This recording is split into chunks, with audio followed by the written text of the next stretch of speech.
Hello. Well, Rachel Reeves, the Walter Mitty of British politics, the chess champion who played a game in a competition once, the chief honcho of the Bank of England who worked in customer service at the Halifax, the one who said before the election that she wouldn't be raising taxes, she wouldn't penalise companies, and she'd keep pensioners warm. Yeah, that Rachel Reeves, whose only expertise with the economy is how to economise on the truth. Well, Rachel Reeves has lit the gas stove of the British economy and has now dashed out, leaving it burning the porridge to a cinder, as she goes to China while the country goes to pot.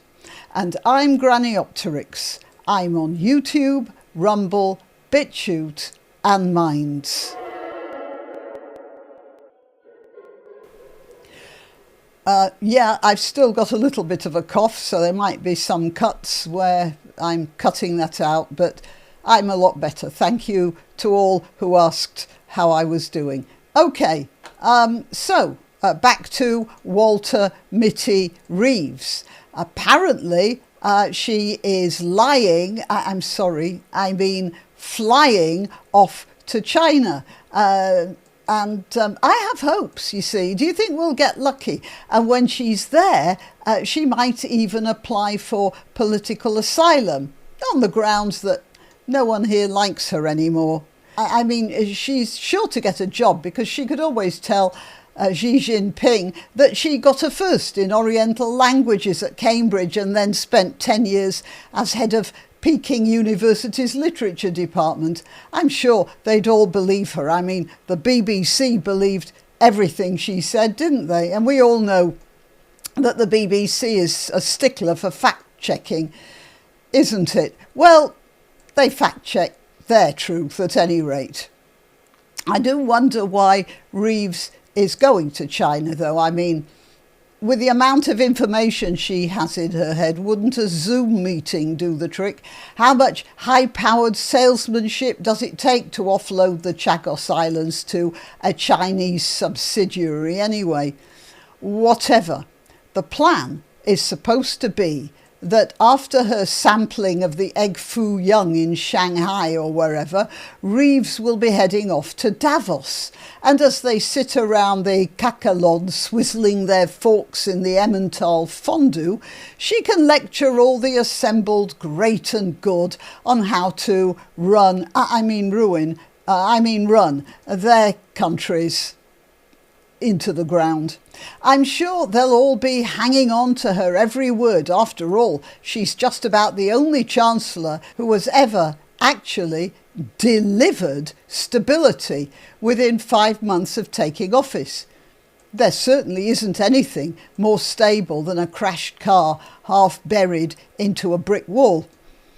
I've been reading up about the financial state of the country and watching Joe blogs and that sort of thing.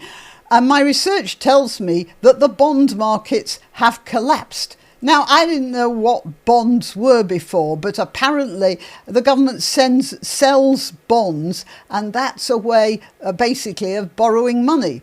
You sell the bonds and then you buy them back later on.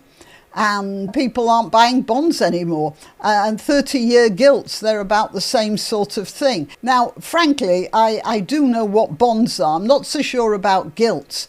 But in any case, I'm very confused because I do know that gilt is something that around 355 Labour politicians obviously and absolutely cannot feel as they follow party orders and vote for winter fuel cuts for old age pensioners, or vote against an inquiry into how so many children got raped by Pakistani gangs in Labour Council controlled towns.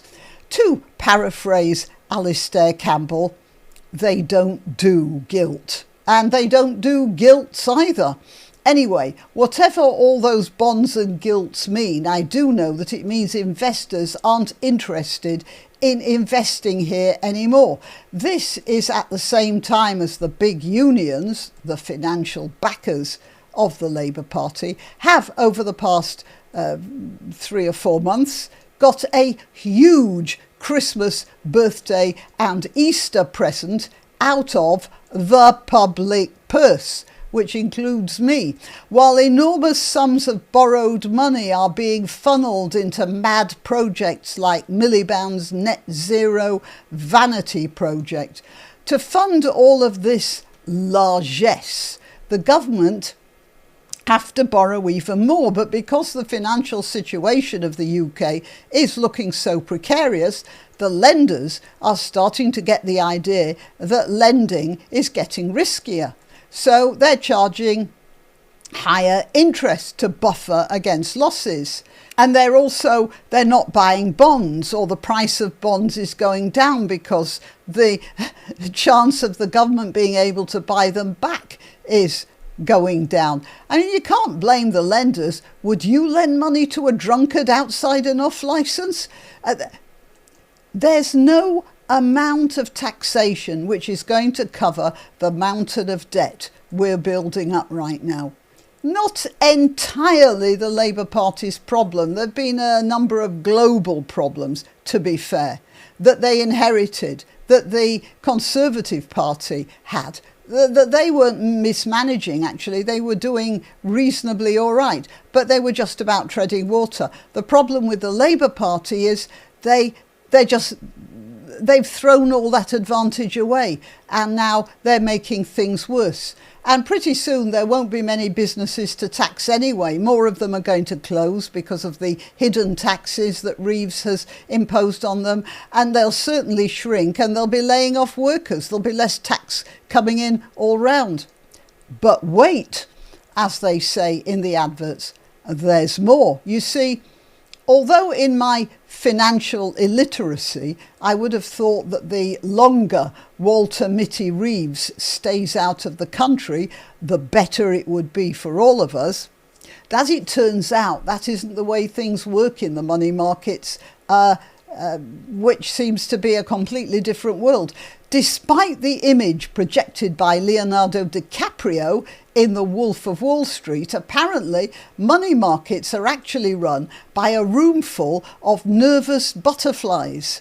And when the Chancellor of the Exchequer decides that she rather fancies a Peking duck supper in Peking, and so leaves the country in the middle of a crisis, which apparently is what we're going through right now, then the money markets start to lose whatever is left of their confidence. Mummy's gone away, and they start to think that perhaps buying rubles or even the Congolese franc might be a better bet than pounds sterling. As well as the bonds business, the value of our money itself tanks, which actually might be a blessing because tanks is what our army is chronically short of. Well, along with soldiers and guns and everything else, really. Yeah, well, I like to end on an optimistic note, so let's look on the bright side. When the money isn't worth more than toilet paper, all those oldies who aren't getting their winter fuel allowance can burn money to keep warm.